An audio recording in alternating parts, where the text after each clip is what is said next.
Assalamualaikum warahmatullahi wabarakatuh. Saya Rizal Nirata dari kelas 12 IPA 2. Saya di sini bersama Muhammad Randy Agustri dan Rida Sabili. Kita di sini ingin menjelaskan tentang gas mulia. Oke, gas mulia. Dalam kehidupan sehari-hari banyak kita jumpai benda-benda di sekitar kita yang menggunakan unsur gas mulia. Contohnya pada lampu pijar, unsur argon, lampu reklame, unsur neon, Ne, balon udara, unsur helium, He, dan lampu blitz pada kamera, unsur xenon, Xe, serta lampu mercusuar, unsur krypton. Unsur gas mulia merupakan gas monoatomik yang memiliki konfigurasi elektron yang stabil. Hal ini artinya terdapat 2 atau 8 elektron pada kulit terluarnya. Kesimpulan bagian 1. 1. Kecenderungan energi ionisasi unsur-unsur gas mulia dari helium sampai radon.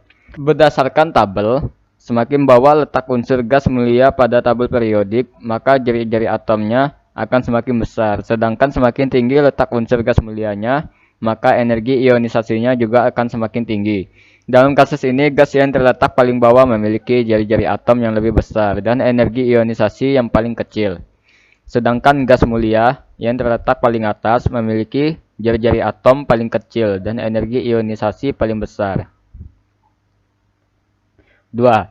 Kecenderungan afinitas elektron unsur-unsur gas mulia dari helium sampai radon.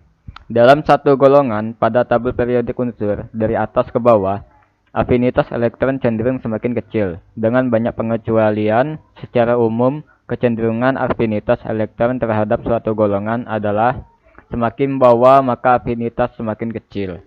Tetapi dalam kasus afinitas elektron terhadap golongan 8A, gas mulia, unsur yang paling bawah, yaitu radon, memiliki afinitas elektron terbesar. Sedangkan unsur yang paling atas, helium, memiliki afinitas elektron terendah.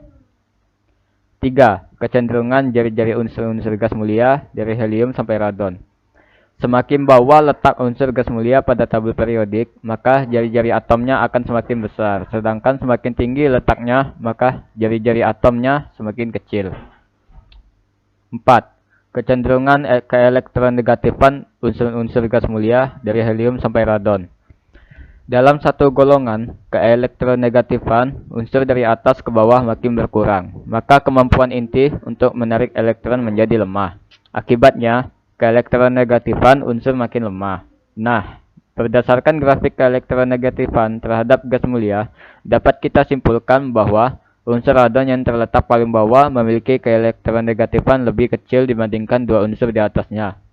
Nah, sedangkan 3 unsur awalnya, yaitu He, helium, Ne, neon, dan argon, memiliki nilai keelektronegatifan 0, karena 3 unsur itu merupakan unsur bebas.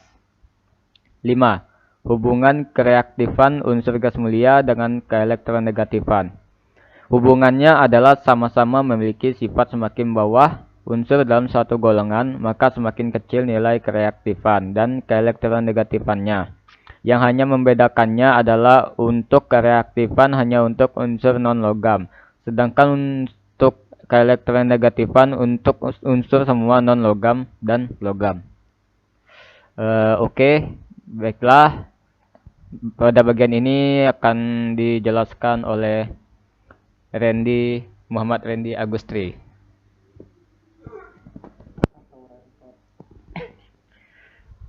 Kecenderungan kerapatan unsur-unsur gas mulia dari helium radon.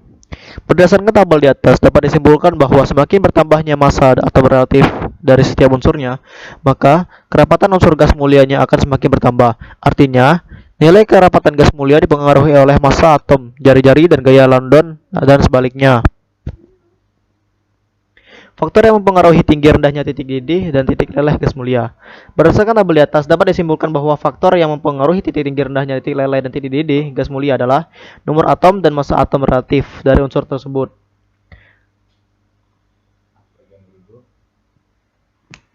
Bagian ketiga akan dijelaskan oleh Rido Sabili. Jadi saya akan menjelaskan kesimpulan yang ketiga, kelimpahan unsur-unsur gas mulia. Seperti tabel berikut. Kesimpulan tabel. Semua unsur gas mulia terdapat di udara kecuali radon yang merupakan unsur radioaktif. Unsur gas mulia yang paling banyak terdapat di udara adalah argon yang merupakan komponen ketiga terbanyak dalam udara setelah nitrogen dan oksigen. Unsur-unsur gas mulia kecuali radon melimpah jumlahnya karena terdapat dalam udara bebas.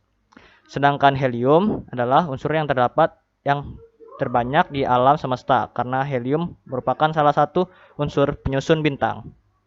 Sekian dari kami. Semoga video ini bermanfaat. Wassalamualaikum warahmatullahi wabarakatuh.